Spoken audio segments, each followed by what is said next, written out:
మధ్య సంభాషణలో మరి ప్రభు వారిద్దరికి సమాధానం కలుగు చేసి మరి వారిలో ఒకరు రెండవ విధంగా పాపక్షమాపణ నిమిత్తమై మారు మనసు పొందినట్టుగా అందులోని విమోచన అనే అర్థం అందులో కనబడుతుందండి. మరి మూడవ మాటగా యోహాను సువార్త 18వ అధ్యాయము 26-27 వచనాల్లో యేసు తన తల్లియు తాను ప్రేమించిన శిష్యుడును దగ్గర నిల్చుండుట చూచి, అమ్మా ఇదిగో నీ కుమారుడు అని తన తల్లితో చెప్పెను. తరువాత తన శిష్యుని చూచి, ఇదిగో నీ తల్లి అని అతనితో చెప్పెను. ఆ గడియ నుండి ఆ శిష్యుడు ఆమెను తన ఇంట చేర్చుకొనెను.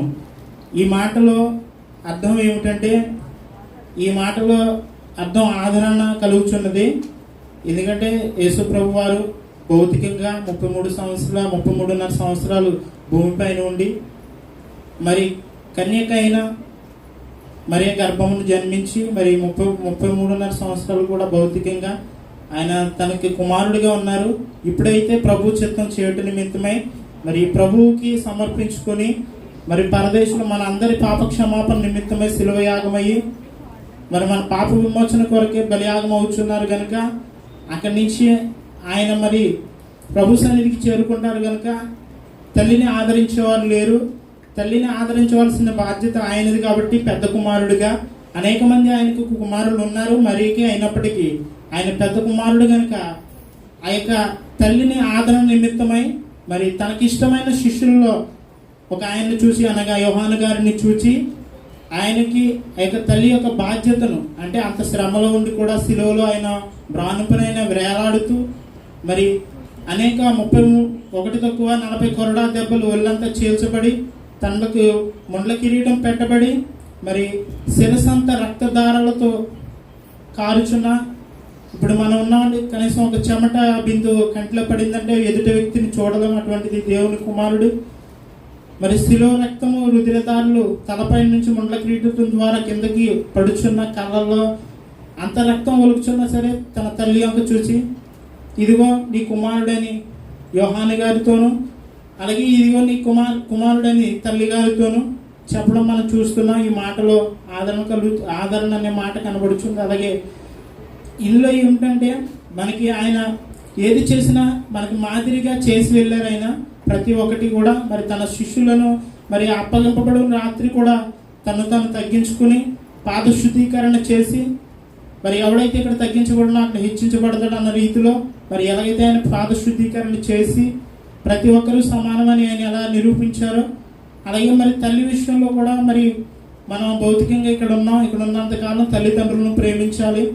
నువ్వు భూమి మీద ఉన్నప్పుడు దీర్ఘాయుష్మంతుడు అగినట్లు నీ తల్లిని నీ తండ్రిని సన్మానింపమన్న ఆ యొక్క వాక్య లేఖనం అక్కడ ఆయన కనపరిచారు, మనకి మాదిరి చూపించారు. అలాగే మనం కూడా మన యొక్క తల్లిదండ్రులను సన్మానించాలని, మన తల్లిని మన తండ్రిని ప్రేమించాలని ఆయన అక్కడ మాదిరి చూపించి వెళ్ళారండి. మరి ఈ చిన్న వివరణ దేవుడు మన వెనుకలో దీవించును గాక. చెప్పండి హల్లెలూయా. దేవునికి స్తోత్రం. మంచిది. అలాగే ఎన్నది 4వ లేఖన భాగాన్ని వివరిస్తుంది. 4వ మాట ఏంటండి? మత్తయి సువార్త 27:46. ముందు రిఫరెన్స్ చెప్పాలి, మీ పేరు చెప్పాలి, రిఫరెన్స్ చెప్పాలి. అందరితో ముందు ఒకసారి చెప్పించండి ఆ వాక్యం. యేసుక్రీస్తు వారు శిలువలో పలికిన 4వ మాటను చదువుకుందామండి. మత్తయి సువార్త 27వ అధ్యాయం 46వ వచనం. ఇంచుమించు 3 గంటలప్పుడు యేసు ఏలీ ఏలీ లామా సబక్తాని అని బిగ్గరగా కేక వేసెను. ఆ మాటకు నా దేవా నా దేవా నన్నెందుకు చేయి విడుచుతుందని అర్థం. పరిశుద్ధ వాక్యం దేవుడు మన ఇంట్లో దీవించిన గాక.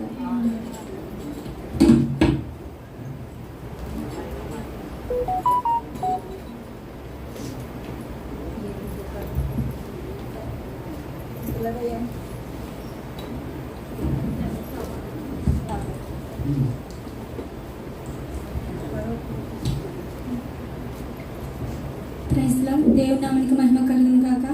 సమయం ఇచ్చిన దైవజనులకు కూడి చేరవచ్చిన ప్రతి ఒక్కరికి వందనాలండి. యేసుక్రీస్తు వారి సిలువలో పలికిన 5వ మాట ఏమిటంటే యోహాను సువార్త 19వ అధ్యాయం 28వ వచనం చివరి భాగం అండి. నేను దప్పిక కొనుచున్నానని. అంటే ఇప్పుడు మనం ఏమనుకుంటాం, యేసుక్రీస్తు వారు ఉదయం నుంచి కూడా ఎంతో శిలువ మరణము పొంది ఎన్నో గాయాలు, ఎన్నో బాధలు, ఎన్నో రకాల హింసలు పొందారు కాబట్టి దాహం వేస్తుందేమో అనుకుంటాం మనం అందరం. కానీ అదేంటంటే దేవుడు ఆలోచించింది ఏంటంటే ఆత్మీయ సారుగా, అదే మనం అనుకుంటాం కదా ఇప్పుడే ఆత్మలో ఎక్కువగా అర్థం చేసుకునే వారు వాళ్ళకి తెలుస్తుంది. అదేంటంటే దేవుడు దాహం అంటే ఆత్మలు ఎన్నో నశించిపోతున్నాయి, ఎన్నో ఆత్మలు నరకానికి వెళ్ళిపోతున్నాయని దేవుడు ఎంతో చింతిస్తూ దాహం కొనుచున్నానని అంటారు. అది లోకంలో ఉన్న వారికైతే దేవుడు మంచినీళ్ళ కోసం అడుగుతున్నాడేమో, దాహం కోసం అడుగుతున్నారు అని అనుకుంటారు. దేవుడు ఈ లోకంలో ఉన్నప్పుడు ఎన్నో అద్భుత కార్యాలు చేశాడు. అనేక మంది దాహాన్ని దేవుడు తీర్చినట్టుగా మనం చూస్తుంటాము. లేఖనాల్లో చూసినట్లయితే ఆదికాండం 21వ అధ్యాయము 17వ వచనం నుంచి 19వ వచనంలో హాగరు ఒక దాహం, తన కొడుకు ఒక దాహాన్ని దేవుడు తీర్చాడు. హాగరు దేవునికి మొరపెట్టిన వెంటనే దేవుడు ఎంతగానో అద్భుతం చేసి తన కొడుకు యొక్క దాహాన్ని తీర్చాడు. అలాగే సంఖ్యాకాండము 20వ అధ్యాయము 1వ వచనం, ఇశ్రాయేలు దాహం కోసం మోషే ప్రార్థించగా 20 లక్షల మంది, దాదాపుగా 20 లక్షల మంది దాహాన్ని దేవుడు తీర్చాడు. అలాగే యెషయా గ్రంథము 55వ అధ్యాయము 1వ వచనం, దప్పిక కొనుల వారా నీట యుద్ధకు రండి. అంటే ఇప్పుడు మనం ఆత్మలో దప్పిక కొంటాం. అంటే ఏంటంటే వాక్యం కోసం, ప్రార్థన కోసం, దేవునిలో ఎదగాలని ఎంతో ఆసక్తి కలిగి ఉన్నప్పుడు, దప్పిక కొనినప్పుడు దేవుడు రమ్మని పిలుస్తున్నాడు. ఇక్కడ ఈ చిన్ని కొద్ది మాటలు దేవుడు దీవించును కాక. హల్లెలూయా. దేవునికి స్తోత్రం చెప్పండి. హల్లెలూయా. మంచిది. తర్వాత ఆరో మాట ఎవరు చదువు?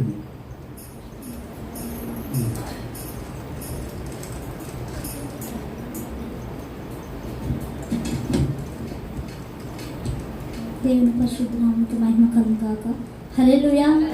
రెండు చేతులు పైకి దేవుని స్తుతించాలి. హల్లెలూయా, హల్లెలూయా. శ్రమించిన దేవత దేవునికి, అలాగే అవకాశం ఇచ్చిన అయ్యగారికి, అమ్మగారికి, కూడి వచ్చిన మీ అందరికీ కూడా హృదయపూర్వక వందనాలు చెల్లించుకుంటున్నానండి. ముందుగా మనం విన్నాము కదా 5వ మాట, దాహము. అంటే ఏ దాహము? శరీర దాహము కాదు కానీ ఆత్మీయ దాహము. మనకి ఎక్కువగా దాహం వేసినప్పుడు ఎంత ఆరాటపడతామండి. కొంచెం మంచినీళ్ళైనా తాగితే సరిపోతుంది. ఎక్కువ నీళ్ళు లేనప్పుడు ఎక్కువగా దాహం వేస్తుంది. ఇక్కడ కూడా దేవుడు కూడా అదే అడుగుచున్నాడు. ఆత్మీయ దాహాన్ని దప్పుకొనుచున్నాడు. ఆత్మల కొరకు దాహం కొని ఉన్నాడని చక్కగా మాట వివరించారు. అలాగే ఈ యొక్క 6వ మాట ఏంటంటే పరిశుద్ధ గ్రంథం నుంచి యోహాను సువార్త 19వ అధ్యాయము 30వ వచనము, యేసు ఆ చిరక పుచ్చుకొని, చెప్పండి నాతో ప్రతి ఒక్కరు కూడా, యోహాను సువార్త 19వ అధ్యాయము 30వ వచనము, యేసు ఆ చిరక పుచ్చుకుని సమర్థమైనదని చెప్పి తల వంచి ఆత్మను అప్పగించెను. ఇక్కడ ఈ యొక్క మాటల్లో వింటుంటే మనకి అర్థమవుతుంది. సమాప్తము అనే మాటకి ఏంటంటే సంపూర్తి చేయడము, అంటే సంపూర్ణము అంటే పూర్తి చేయడము అనే మాట మనకి అర్థమవుతుంది. ఏమండి, చాలామంది లోకంలో చనిపోతూ ఉంటారు. అయితే పెద్దవాళ్ళు అయితే చివరిగా మాట్లాడుతూ ఉంటారు కదా, ఆ మాటలు చాలా విలువైనవిగా మనము శ్రద్ధగా ఆలకిస్తాం. ఏమండి, చనిపోయిన చివరి మాటలు ఏం మాట్లాడతారా చెప్పండి, ఆస్తులు ఏమైనా పంచుతారా, ఏమున్నాయి ఏంటని చెప్పేసి చాలా ఆసక్తిగా చూస్తారు.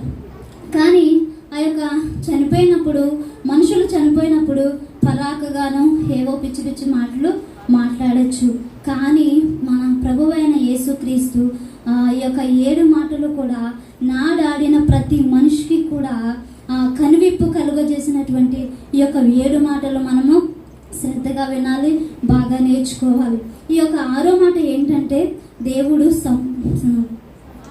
సమాప్తమైనదని చెప్పాను. సమాప్తం అంటే దేవుడు ఏమి సమాప్తము చేశాడు అని దేవుని లేఖనాల్లో మనం గమనించినట్లయితే పరిశుద్ధ గ్రంథం నుండి యోహాను సువార్త 6వ అధ్యాయము 38వ వచనం ఒకసారి చదివి సహాయం చేయండి. నా ఇష్టమును నెరవేర్చుకొనుటకు నేను రాలేదు. నన్ను పంపిన వారి చిత్తము నెరవేర్చుటకే పరలోకం నుండి దిగి వచ్చితిని. ఆయన నాకు అనుగ్రహించిన దాని అంతటిలో నేనేమీ పోగొట్టుకొనుక అంత్య దినమున దాని లేకుటయే నన్ను పంపిన వారి చిత్తమై ఉన్నది. ఆమేన్. చాలు. ఇక్కడ చూస్తున్నాం కదండి, మన చిత్తం ఆయన వచ్చాడు తన కుమారునిగా ఈ లోకానికి. మనిషి మన పోలికలో చెప్పిన ఆయన ఈ లోకానికి వచ్చాడు. అయితే ఆయన వచ్చి ఆయన చిత్తం, ఆయన ఇష్టానుసారంగాను ఆయనకి ఏది నచ్చితే అది కానీ ఆయన ఏమాత్రం కూడా చేయలేదంట. తండ్రికి ఇష్టమైన కుమారుడిగా ఉన్నాడు. తండ్రికి ఇష్టమైనది ఏంటి, దేవునికి ఇష్టమైనది అని మరొక రెఫరెన్స్ చూస్తే లూకా సువార్త 4వ అధ్యాయము 18-19. లూకా సువార్త 4వ అధ్యాయము 18వ వచనము 19వ వచనం ఒకసారి. ప్రభు ఆత్మ నా మీద ఉన్నది, బీదలకు సువార్త ప్రకటించుటకై ఆయన నన్ను అభిషేకించెను. చెరలోనున్న వారిని విడుదలను, గ్రుడ్డి వారికి చూపును కనుగొనని ప్రకటించుటకును, కలిగిన వారిని విడిపించుటకును, ప్రభు హితవచనమును ప్రకటించుటకును ఆయన నన్ను పంపియున్నారు. ఈ వాక్యం చదువుతుంటే మనకి అర్థమవుతుంది ఆయన ఎందుకు వచ్చారంట. నశించిపోతున్న నిన్ను నన్ను రక్షించడానికి. హల్లెలూయా. పాపులమైన మనల్ని రక్షించడానికి ఆయన వచ్చాడు. ముఖ్యంగా అక్కడ అర్థం చేసుకోవాల్సిన మాట ఏమిటంటే ఆయన సువార్తను ప్రకటించడానికి వచ్చాడు. సువార్త అనగా వాక్యము, దేవుని మాటలు. నిజంగా దేవుని మాటలు లేకపోతే ఈరోజు మనం ఇక్కడ కూర్చునే వారము కాదు. దేవుని వాక్యము, ఆయన అపోస్తలుడైన పౌలు అంటాడు కదా, మనుషుడు రొట్టె వలన కాదు కానీ దేవుని నోట నుంచి వచ్చు ప్రతి మాట వలన జీవించెను. ఆయన మాట వలన ఈరోజు మనము ఇలా ఉన్నాం. మత్తయి, మార్కు, లూక, యోహాను ఈ 4 కూడా ఎక్కువగా సువార్తను దేవుడు ప్రకటించి ఆయన చిత్తాన్ని సంపూర్తి చేశారు. అలాగే రెండొక పాయింట్ కూడా చూసుకుందాం. లూకా సువార్త క్షమించండి 1వ తిమోతి పత్రిక 1వ అధ్యాయము 15వ వచనం. చాలు చాలు. మరి దేవుడు మళ్ళా ఎందుకు వచ్చాడంట? పాపులమైన నిన్ను నన్ను రక్షించడానికి ఆయన వచ్చారు. హల్లెలూయా. నిజంగానండి ఈ యొక్క రక్షణ దేవుడు మనకు కలుగ చేయకపోతే మరి పాపులమైతే మనము ఎక్కడుందామండి?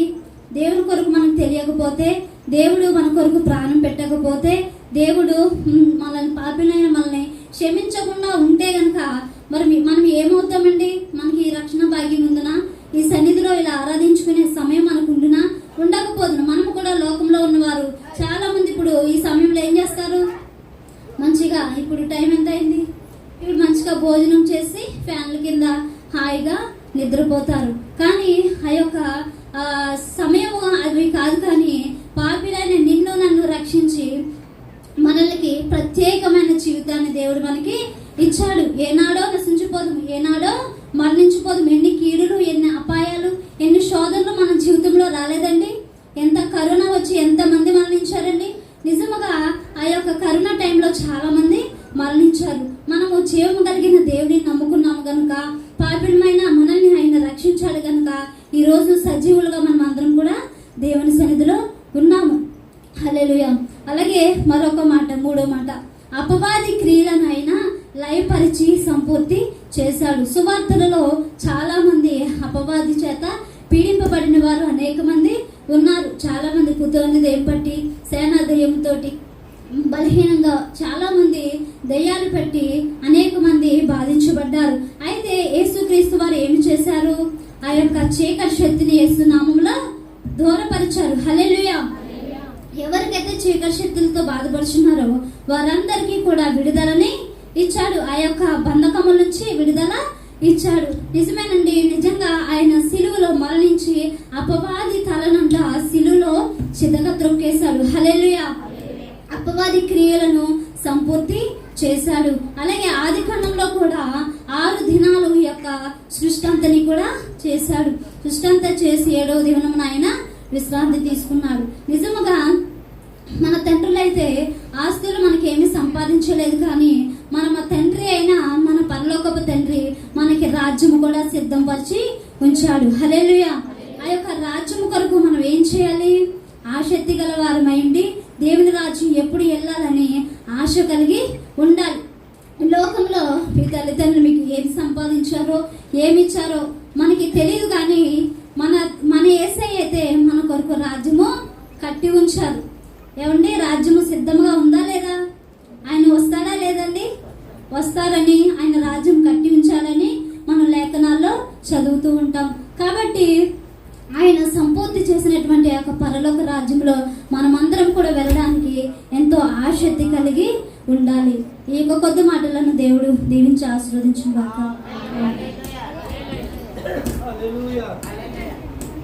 దేవునికి స్తోత్రం. ప్రార్థన చేద్దాం. కళ్ళు మూసుకురండి. ఒకరు తర్వాత ఇద్దాం. ఒకరు ప్రార్థన చేయండి. ఎవరు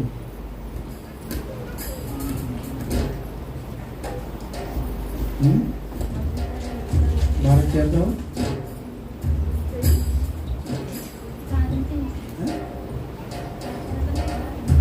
ఏడో మాట ఇస్తానమ్మా. ప్రార్థన ఇది పద్మారా ప్రార్థన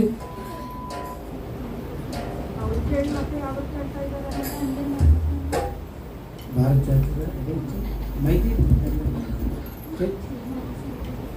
తర్వాత ఇది ఒక మోహన్ ప్రార్థన.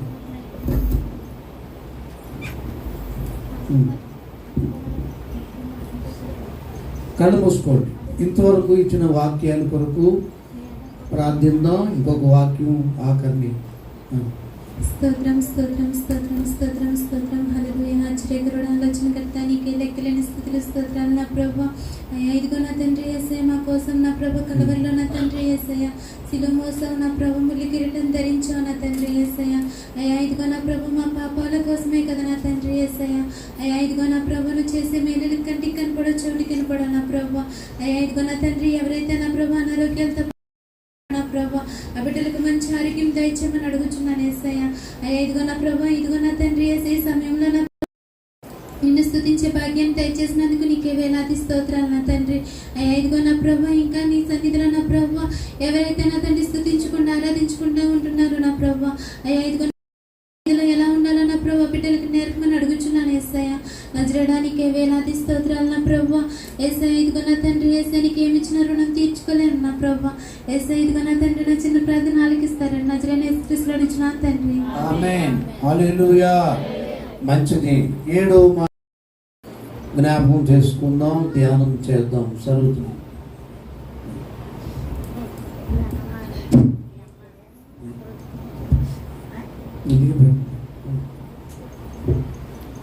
దేవి నామానికి మహిమ కలుగును గాక.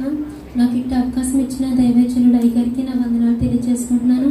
అలాగే కూడి చేరి వచ్చిన మీ అందరికీ నా వందనాలండి. అందరికి వందనాలు. హల్లెలూయా. 2 చేతుల పైకి చెప్తాము హల్లెలూయా. ఎంతవరకు కూడా మనం విన్న యొక్క యేసుక్రీస్తు శిలువలో పలికిన 7 మాటలు కూడా, ఈ మాటలను ఏంటంటే ప్రవచన వాక్యపు నెరవేర్పు మాటలు. ఇవన్నీ కూడా దేవుడు పాత నిబంధనలో ఉన్న ప్రతి మాటను కూడా నెరవేర్చడానికి యేసుక్రీస్తు ఈ లోకానికి వచ్చాడు. కాబట్టి ఆయన వచ్చిన పని ఏంటంటే ప్రవచన నెరవేర్పు చేయడానికి. అందుకనే మనం చూస్తున్నాము, అసలు ఈ యొక్క సిలువ అనేది ఎవరికనేది వేస్తారంటే భయంకరమైన శిక్ష.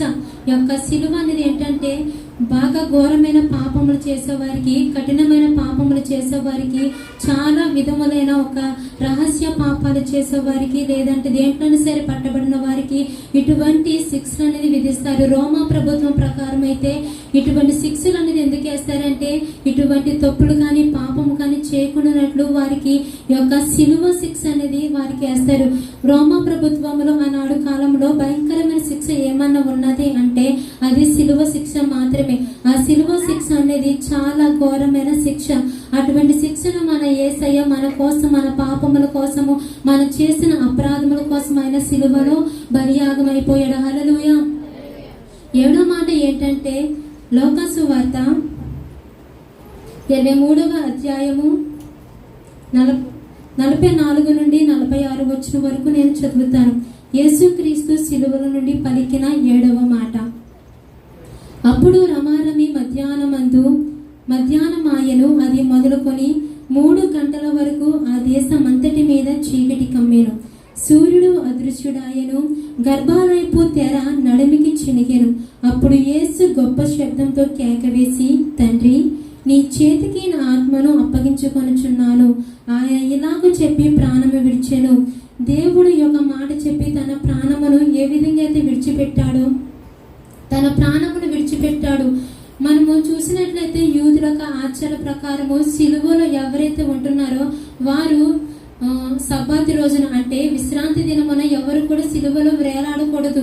ఆ సిలువలో కనుక వారు వేలాడినట్లయితే యూదుల ఆచార ప్రకారము అది ఏంటంటే అది వారికి అవమానకరము. అది వారి యొక్క చట్టాన్ని అందరూ కూడా అవమానించినట్లు. అందుకనే రోమా ప్రభుత్వం విధించిన సిలువ శిక్షలో యూదులు ఏం చేశారంటే సబ్బాతి రోజున అంటే విశ్రాంతి దినమున ఎవరు కూడా సిలువలో వేలాడకూడదని ఏం చేశారంటే ఆ యొక్క ఎవరైతే మనం చూస్తున్నాం కదా 2వ మాటలో యేసుక్రీస్తు పక్కనున్న 2 దొంగలు కూడా సిలువలో వేలాడ్డారు. కానీ వారిని ఏం చేశారంటే ఆ యొక్క సైనికులు వారి కాళ్ళని కొట్టి చంపేశారు. సిలువ శిక్ష అనేది 1 రోజు 2 రోజులు ఉండేది కాదు, కొన్ని రోజులు. వారు సిలువలో మరణించేంత వరకు కూడా వారిని ఏం చేస్తారంటే ఆ సిలువలోనే ఎంత ఘోర పాపం చేసినా సరే, వారు ఎలాంటి వారైనా సరే ఆ సిలువలోనే మరణించాలి. ఆ సిలువలోనే వారు ఆ యొక్క సిలువ మీద దించి వారిని పాతి పెట్టాలి. కాబట్టి వారిని ఏం చేస్తారంటే ఆ యొక్క ఆచార ప్రకారము యేసుక్రీస్తును కూడా అదే విధంగా ఆయన కూడా చంపేయాలని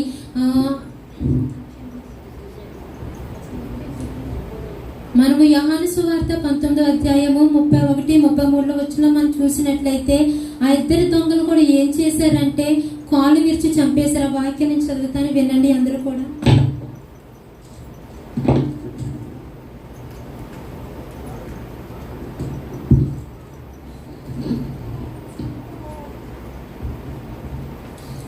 యోహాను సువార్త 19వ అధ్యాయము 31 నుండి 33 వరకు నేను చదువుతున్నాను. ఆ దినము సిద్ధపరిచే దినము, మరుసటి విశ్రాంతి దినము, మహాదినము కనుక ఆ దేహములు విశ్రాంతి దినమున శిలువ మీద ఉండకుండానట్లు వారి కాళ్ళు విరగొట్టించి వారిని తీసివేయించమని యూదులు పిలాతును అడిగిరి. కాబట్టి సైనికులు వచ్చి ఆయనతో కూడా సిలువ వేయబడిన మొదటి వాని కాళ్ళను 2వ వాని కాళ్ళను విరగొట్టిరి. వారు యేసునద్దకు వచ్చి అంతకు ముందే ఆయన మృతి పొంది ఉండుట చూచి ఆయన కాలు విరగొట్టలేదు. గాని సైనికులలో ఒకడు ఈటతో ఆయన ప్రక్కన పొడిచి వెంటనే రక్తము నీలగా మారెను. ఇక్కడ మనం చూస్తున్నాం కదా, యేసుక్రీస్తు సిలువలో అటుపక్క ఇటుపక్క ఉన్న 2 దొంగలు కూడా సిలువలో చాలా రోజుల నుంచి వారు వేలాడుతున్నారు, కానీ వారు చనిపోలేదు. కానీ యేసుక్రీస్తు 1 రోజులోనే అంటే యేసుక్రీస్తు సిలువలో 6 గంటలు వేలాడారంతే. ఆయన అంతలా చనిపోయారంటే ఆయన శరీరం ఎంతగా నలగొట్టబడింది, ఆయన శరీరం ఎంతగా కొట్టబడింది, ఆయన యొక్క దేహము, ఆయన యొక్క రక్త మాంసములు, ఆయన యొక్క పాదాలు ఎంతగా నలగొట్టబడ్డాయి. ఎందుకంటే కేవలము నీవు చేసిన నేను చేసిన పాపం వల్లనే ఆయన అంతలా సిలువలో నలగొట్టబడ్డాడు. కాబట్టి కేవలము 6 గంటలు మాత్రమే యేసుక్రీస్తు సిలువలో వేలాడి తన ప్రాణమును విడిచిపెట్టాడు. అలాగే ఇటువంటి దొంగలు కూడా చాలా రోజుల నుంచి వారు సిలువలో ఉంటున్నారు, కానీ వారైతే చనిపోలేదు. సైనికులు వచ్చి ఏం చేశారంటే వారి యొక్క కాలు చేతులు విరగొట్టి వారిని చంపేశారు. ఒక సైనికుడు వచ్చి యేసును కూడా చంపేయడానికి ఆయన బ్రతుకున్నాడో లేదో చూడడానికి వచ్చారు, కానీ ఆయన అయితే ఆయన యొక్క పక్కటెముకల బల్లెంతో పొడవగానే ఏమైందంటే ఆయన చనిపోయాడని వారికి తెలిసింది. హల్లెలూయా. యేసుక్రీస్తు ఈ మాట ఎందుకు చెప్పుచున్నాడంటే చివరిసారిగా మాట, తండ్రిని చేతికి నా ఆత్మను అప్పగించుకొనుచున్నాను. ఈ యొక్క మాట చెప్పి తన ప్రాణమును విడిచిపెట్టాడు. చివరి క్షణంలో చనిపోయే స్థితిలో కూడా చాలా మంది మాట్లాడలేని స్థితిలో ఉంటారు, అరవలేని స్థితిలో ఉంటారు. కొన్ని నిమిషాలు ఎదుటి వారితో మాట్లాడాలని ఎవరు కూడా మాట్లాడలేరు. కానీ యేసు అంతలా తన శరీరమును తన దేహమును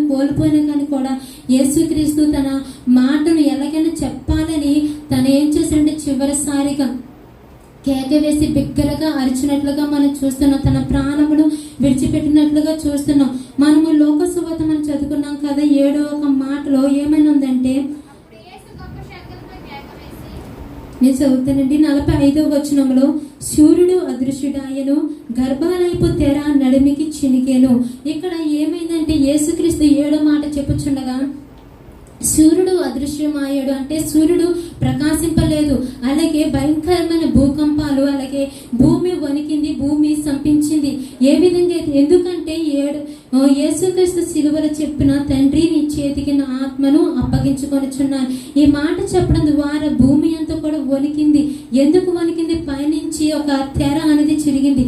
ఈ తెర దేనికి మనకి సాదృశ్యంగా ఉందంటే పరిశుద్ధ స్థలానికి, అతి పరిశుద్ధ స్థలానికి ఒక సాదృశ్యంగా ఉన్నదని మనం చూస్తున్నాం. ఎందుకు ఈ యొక్క తెర అడ్డుగా ఉందంటే, ఆనాడు పాత నిబంధనలో కూడా యాజకులందరూ, ప్రధాన యాజకుడు మాత్రమే అతి పరిశుద్ధమైన స్థలానికి వెళ్ళాలి. మిగిలిన ప్రజలందరూ కూడా కేవలం పరిశుద్ధ స్థలంలోనికి, ఆవరణలోనికి రావడానికి వారికి అర్హత అనేది ఉంది.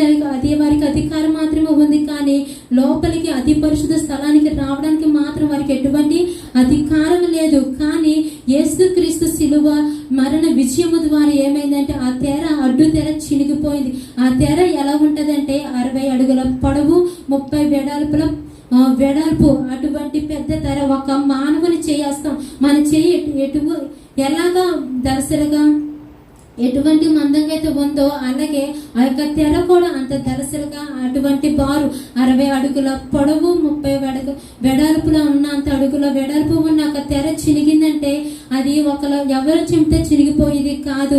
అది లేకపోతే దేనన్నా బలము చేతదని చింపితే చినిపోలేదు. కానీ అది ఏంటంటే పరలోకానికి, భూమికిని యేసుక్రీస్తు మరణించాడని, యేసుక్రీస్తు గొప్ప శిక్షను అనుభవించాడని, పరలోకంలో భూలోకంలో గొప్ప కీడు జరిగిందని, ఒక తెర చినిగిందని మనం చూస్తున్నాం.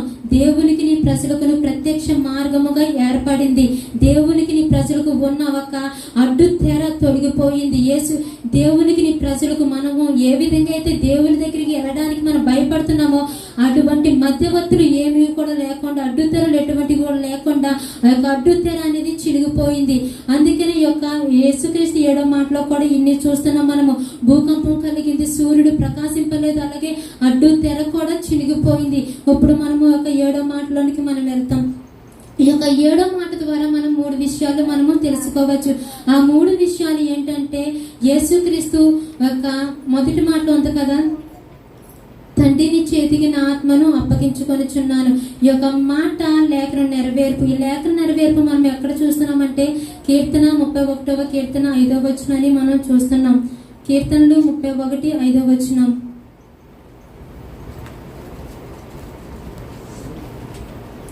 నా ఆత్మను నీ చేతికి అప్పగించుకొనిచున్నాను. ఈ యొక్క మాట లేఖనము, ప్రవచనపు నెరవేర్పు. ఇక్కడ కీర్తనకారుడు రాసించాడు కదా, నా ఆత్మను నీ చేతికి అప్పగించుకొనిచున్నాను. మనము యేసు పలికిన 7వ మాట చూస్తున్నాం కదా, తండ్రి నీ చేతికి నా ఆత్మను అప్పగించుకొనిచున్నాను. అందుకే దేవుడు ఈ యొక్క ప్రవచనాన్ని కూడా నెరవేర్చాలని 7వసారిగా ఆయన 7వ మాటగా బిగ్గరగా కేక వేసి, తండ్రి నీ చేతికి నా ఆత్మను అప్పగించుకొనిచున్నానని తన ప్రాణము విడిచిపెట్టెను. ఎందుకు తన ప్రాణమును విడిచిపెట్టాడు అంటే, ఆయన మొదటి మాటగా మనం చూస్తున్నాం తండ్రికి యేసుకు ఉన్న సంబంధం. ఆ సంబంధం ఏంటంటే, యేసుక్రీస్తు ఈ లోకానికి వచ్చిన పని ముగిసిపోయింది. ఆయన 33.5 సంవత్సరములు ఈ లోకంలో జీవించి ఆయన వచ్చిన పని ఏదైతే తండ్రి అయిన దేవుడు తనకు ఆజ్ఞాపించి దేనికోసమైతే ఆయన లోకానికి పంపించాడో, దేనికోసమైతే నీవు లోకానికి వెళ్ళి ఏ పని అయితే జరిగించు అని తండ్రి అయిన దేవుడు చెప్పాడో, అదే మాటను కూడా కుమారుడైన యేసుక్రీస్తు మాటను తను దేవుడు చెప్పిన ఒక మాట అంతయు కూడా ఆయన స్థిరపరిచాడు, ఆయన నెరవేర్చాడు. అందుకని తండ్రికి కుమారునికి ఒక సంబంధము కలిగి ఉంది. ఆ సంబంధం ఏంటంటే ఆత్మ మూలంగానే ఆయన పరిశుద్ధాత్మ వలన జన్మించాడు. పరిశుద్ధాత్మ వలన ఆత్మ వలనే 33.5 సంవత్సరములు ఆయన లోకంలో జీవించాడు. ఆత్మ మూలంగానే ఆయన మాట ఇప్పుడు చెప్పుచున్నాడు, తండ్రిని చేతికి నా ఆత్మను అప్పగించుకొనిచున్నాను. ఆ ఆత్మ ఒక దేవునికి కుమారునికి సంబంధం కలిగి ఉంది కాబట్టి, ఆ సంబంధము దేవునితో కూడా ఉన్నది కాబట్టి, ఆయన ఎన్ని కష్టాలు వచ్చినా, ఎన్ని కొరడా దెబ్బలు తిన్నా కూడా ఆత్మ తనలో ఉంది కాబట్టి తన ఇంకొన్ని శక్తి పొందుకొని ఆయన తన ఆత్మను తన దేవుని చేతికి అప్పగించుకున్నాడు. మనము కూడా దేవునితో సంబంధం కలిగి జీవించాలి. దేవుని ఆత్మ మనలోనికి వచ్చినప్పుడు మనం శక్తి పొందుకుంటాం కాబట్టి ఆయన ఆత్మను మనం పొందుకోవాలి. ఆత్మను మనం ఎన్నడూ కూడా విడిచిపెట్టకూడదు. యేసుక్రీస్తు ఏ విధంగా అయితే ఆత్మ సంబంధం కలిగి దేవునితో సంబంధం కలిగి జీవించడం మనము కూడా అదే విధంగా జీవించాలి. హల్లెలూయా. రెండోదిగా మనం చూస్తున్నట్లయితే నమ్మకం. యేసుక్రీస్తు తండ్రి మీద ఉన్న నమ్మకం. తన ప్రాణాన్ని తండ్రి చిత్తాన్ని నెరవేర్చడం కోసం తన ప్రాణాన్ని ఆయన చేతికి అప్పగించుకున్నాడు నమ్మకముతో. ఏ విధంగా అయితే నమ్మకముతో అయితే తండ్రి చెప్పిన ప్రతి మాటను నెరవేర్చడానికి ఆయన నమ్మకం ఉంచాడు, అదే నమ్మకంతో కూడా మనం ఈ రోజులో జీవించాలి. ఈ రోజులో మనం చూసినట్లయితే మన పిల్లలను బయటికి పంపించాలంటే నమ్మకం ఉండదు, లేదంటే మన యొక్క పిల్లలను ఇంట్లో వదిలి వెళ్ళాలంటే నమ్మకం ఉండదు, లేదంటే మన ధనము ఎవరి చేతిలో కానీ ఇవ్వాలంటే నమ్మకం అనేది ఉండదు. కానీ యేసుక్రీస్తు తన ప్రాణం పెట్టేంతగా మనల్ని ప్రేమించి తన ప్రాణాన్ని నమ్మకంగా తన తండ్రి అయిన దేవునికి అప్పగించుకున్నాడు. కానీ మన ప్రాణం పోయిన కొన్ని విషయాల్లో మనం ఎవరిని కూడా నమ్మము. కానీ మనుషులు నమ్మకపోయినా ఏం నష్టం లేదు, కానీ దేవుని నమ్మాలి. నువ్వు తండ్రి యేసుక్రీస్తు ఏ విధంగా అయితే తండ్రిని నమ్మాడో అదే విధంగా మనము కూడా ఏం చేయాలంటే తండ్రిని మనం నమ్మాలి. యేసుక్రీస్తు మాటలు మనము నమ్మాలి. మూడోదిగా మనం చూసినట్లయితే లోబడి ఉండడం. ఆయన తండ్రికి లోబడి ఉన్నాడు. ఆయన వచ్చిన పని మానవ జీవితం పని ఆయన ముగించుకొని ఆయన జీవించినంత కాలం కూడా ఏమని పలకడంటే తండ్రి అని పిలిచేవాడు, తండ్రి అని ప్రార్థన చేసేవాడు. ఆయన యొక్క దేవునికి లోబడి ఉన్నట్లుగా మనము చూస్తున్నాము. ఆయన ఏ విధంగా యేసుక్రీస్తు తన తండ్రికి లోబడి జీవించాడో అదే విధంగా మనం లోబడి తండ్రి అయిన యేసుకును అలాగే పరమ దేవుడని యెహోవా కూడా మనము లోబడి జీవించినట్లయితే మన కుటుంబాలు కూడా దీవించబడతాయి. చివరిగా ఒక మాట చెప్తాను. దశలోనికి రాసిన మొదటి పత్రిక 5వ అధ్యాయము 23వ వచనం. దశలోనికి రాసిన మొదటి పత్రిక 5వ అధ్యాయము 23వ వచనం. సమాధానకర్తయగు దేవుడే మిమ్మల్ని సంపూర్ణములుగా పరిశుద్ధపరచును గాక. మీ ఆత్మయు జీవమును శరీరమును మన ప్రభువైన యేసుక్రీస్తు రాకడయందు నిందరహితముగా సంపూర్ణముగాను ఉండునట్లు కాపాడును గాక. ఇక్కడ సెలవిచ్చిన మాట ఏంటంటే పరిశుద్ధాత్మ దేవుడే మనలను ఆయన పరిశుద్ధాత్మలోనికి మనలను పరిశుద్ధపరచును. అలాగే మన ఆత్మయ జీవమును శరీరమును మన ప్రభువైన యేసుక్రీస్తు రాకడ యందు మనము నిందరహితులుగా నిలబడాలి. యేసుక్రీస్తు వచ్చే రాకడలు మనం ఏం చేయాలంటే దేవుడు మనకి ఇచ్చిన ఆత్మను ఆయన ఎదుట మనము నిలుపుకోవాలి. మన ఆత్మను ఆయన చేతికి అప్పగించుకోవాలి. యేసుక్రీస్తు ఏ విధంగా అయితే తన ఆత్మను తన తండ్రి అయిన దేవునికి అప్పగించుకున్నాడో అలాగే మనలో ఉన్న ఈ ప్రాణమును, మనలో ఉన్న ఈ ఆత్మను, మనలో ఉన్న ఈ యొక్క జీవమును కూడా మనము ఇది మన సొత్తు కాదు, కానీ మీ యొక్క ఆత్మ పెట్టినవాడు దేవుడు కనుక ఈ ఆత్మను కూడా మనం ఏం చేయాలంటే తండ్రి అయిన దేవునికి ఒక్కొక్క నాడు మనము ఆయన వచ్చే రాకడలో మనము కూడా ఈ యొక్క ఆత్మను దేవునికి మనము అర్పించుకోవాలి. కనుక మన ఆత్మలను మనము జాగ్రత్తగా కాపాడుకోవాలి. మన ఆత్మతో దేవుని మహిమపరచాలి. మన దేహముల ద్వారా దేవుని నామాన్ని మనము గణపరిచేవారుగా ఉండాలి.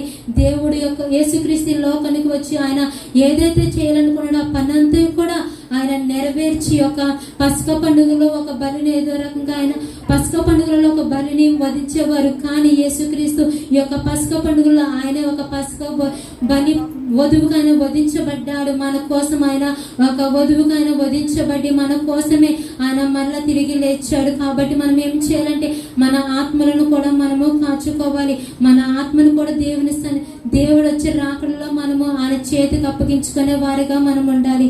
దేవుడి కొద్ది మాటను దీవించును గాక. ఆమేన్. హల్లెలూయా. స్తోత్రం చెప్తాం. హల్లెలూయా.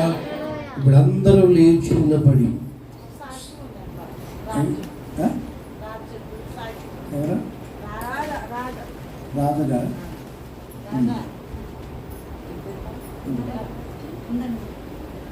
చేతులు తీసుకోని చెప్పండి. అది ఎవరు రారా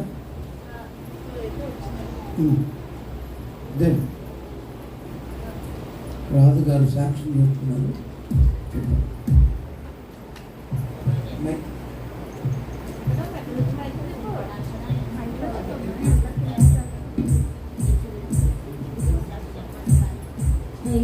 అయ్యగారు అమ్మగారికి వందాలండి. ఇక్కడ పూలు వచ్చిన అందరికీ వందాలండి. నా సాక్ష్యం ఏంటంటే మా అబ్బాయికి కరోనా ముందు జాబ్ అయితే జాయినింగ్ వచ్చిందండి, కానీ కరోనా వచ్చిన వల్ల ఎయిర్పోర్ట్లో ఆగిపోయిందండి. మొన్న అయితే మళ్ళీ మా అబ్బాయిని మళ్ళీ ఇంటర్వ్యూకి వెళ్ళాడండి. అదేంటంటే ముందు వచ్చింది కానీ బాగా జీతం తక్కువది వచ్చిందండి అప్పుడు కరోనా ముందు. దేవుడు మళ్ళీ ప్రార్థన చేయగా ఆలస్యమైనంత మాత్రాలు నెరవేరాలని అనవద్దు, నేను ఇస్తానని దేవుడు సెలవిచ్చిన మాట ప్రకారంగా 2 సంవత్సరాలు అయిపోయి 3వ సంవత్సరం వచ్చినా అలా ప్రార్థన చేసుకుంటూ ఉంటే దానికన్నా మంచిది వచ్చిందండి. జీతం కూడా 22,000 అండి. పిల్లోడికి మన జాయిన్ అయ్యాడండి. దాని నిమిత్తం మీరు అందరూ ప్రార్థన చేశారు, అయ్యగారు అమ్మగారు ప్రార్థన చేశారు. పిల్లోడైతే జాబ్ చేసుకుంటున్నాడండి. దానికోసం నేను దశభాగం కౌంటది చేసుకుందామని, అది కాక మొన్న మా అత్తయ్య గారు కాలం చేశారండి. ఆ విషయంలో కూడా దేవుడు ఎంతగా సాయం చేశాడండి. ఈ చిన్న సాక్ష్యం దేవుడు దీవించండి. ఆమేన్. హల్లెలూయా. మరి కుమారుడికి మంచి జాబ్ దేవుడు ఇచ్చాడు. చెప్పలు కూడా దేవుని మహిమపరచండి. కానుకలు అంగీకరించండి. కుమారుడు కుటుంబాన్ని దీవించండి. సునామం వేడుచున్నాం తండ్రి. చెప్పండి ఆమేన్.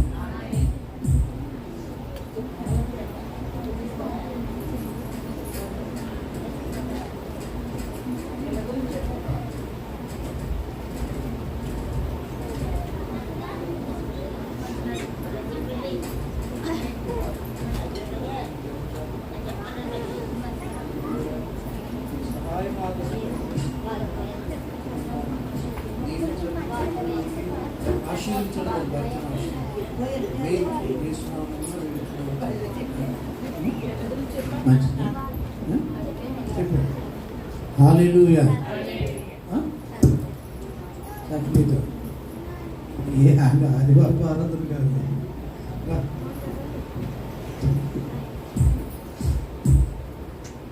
3 గంటల వరకు ఉంటుంది ఆరాధన. ఎవరు కంగారు పడదు. దేవుని స్తోత్రాలండి. అయ్యగారికి అమ్మగారికి వందనాలండి. కూడొచ్చిన మీ అందరికి నా వందనాలండి.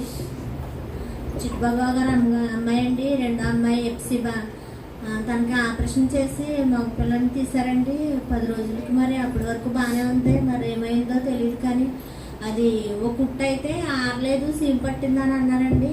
ఇంటికి తీసుకెళ్ళిపోయారు. తీసుకెళ్ళిపోయిన తర్వాత మళ్ళీ 5 రోజులకు తీసుకురమ్మన్నారంటండి. 4 రోజులకే ప్రాణం గారు తీసుకెళ్లారండి. తీసుకెళ్తే అది కుట్టు ఒకటి అన్నదే లోపలికి చాలా మట్టుకు అది సీమ్ పట్టేసినాయి అంటండి కుట్లు.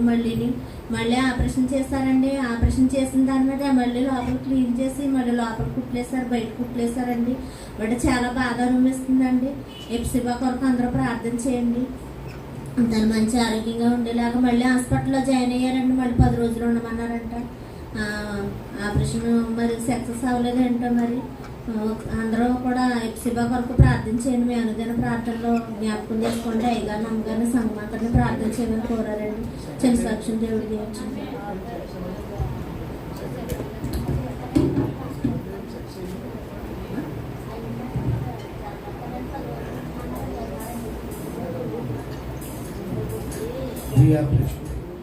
హల్లెలూయా.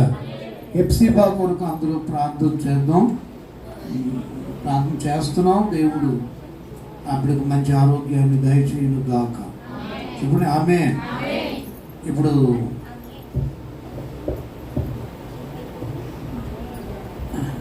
మూడు గంటల వరకు ఆరాధన ఉంటుంది. ప్రతి ఆదివారంలా కాకుండా 3 గంటల వేళ ప్రభువారు సిలువలో మరణించారు కనుక 3 గంటల వరకు ఉంచుతాం ఆరాధన.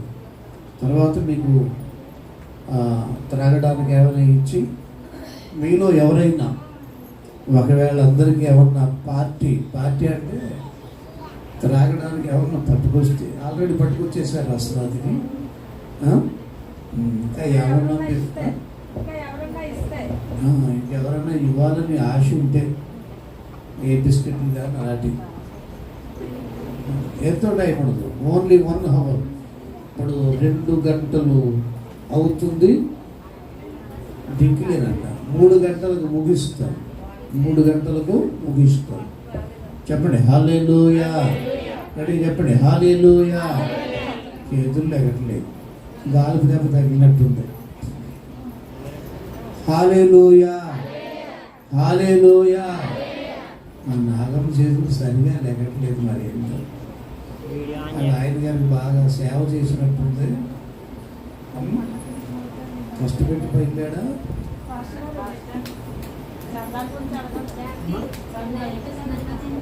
చందా గురించి తిప్పలు నా తిప్పలు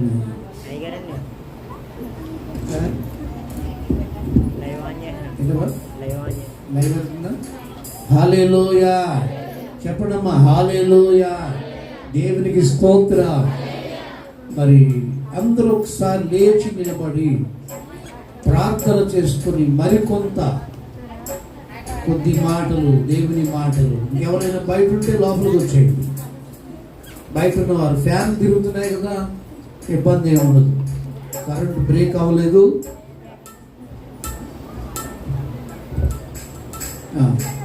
ఈ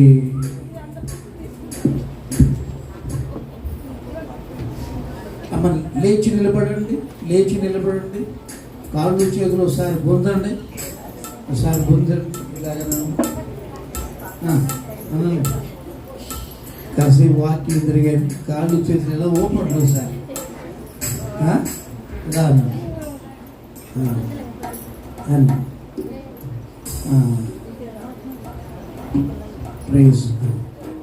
చిన్న ప్రార్థన చేసుకుందాం. అందరూ ఏకీభవించండి. చిన్న ప్రార్థన. ఇంతవరకు జరిగిన ఈ కార్యక్రమం కొరకు చిన్న ప్రార్థన. యాకోబు గారు వచ్చి చిన్న ప్రార్థన చేస్తారు. ఏకీభవించండి. ఇంకెవరు బయట ఉండొద్దు, అందరూ లోపలికి వచ్చేయాలి. బయటికి వెళ్ళేవారు ఉంటే వెళ్ళేసి గమనం వచ్చేయాలి. 1 గంట సేపు ఉంచుతాం మిమ్మల్ని ఇక్కడ. ప్రార్థనలో ఏకీభవించండి, తర్వాత పాటలు సిద్ధపడండి. Thank you. కళ్ళు మూయండి. ప్రార్థన చేసే ముందు